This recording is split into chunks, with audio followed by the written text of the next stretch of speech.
SNX Marathi, Siddheshwar News Express, सत्यासाठी SNX सोबत।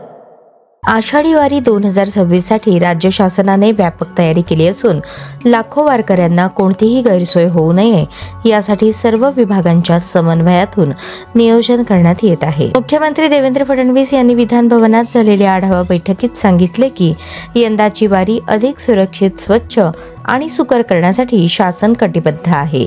विशेष म्हणजे आषाढी वारीचा सोहळा डिस्कव्हरी आणि जिओग्राफी वाहिन्यांद्वारे जगभरात पोहोचणार आहे। पालखी मार्गावरील रस्त्यांची मोठ्या प्रमाणात दुरुस्ती व मजबूतीकरण करण्यात आले असून वारकऱ्यांच्या मुक्कामासाठी जर्मन हँगरची व्यवस्था करण्यात आली आहे। संत ज्ञानेश्वर महाराज आणि संत तुकाराम महाराज यांच्या पालख्यांसह विविध पालख्यांच्या मुक्कामस्थळी सुरक्षित निवासाची सुविधा उपलब्ध असेल।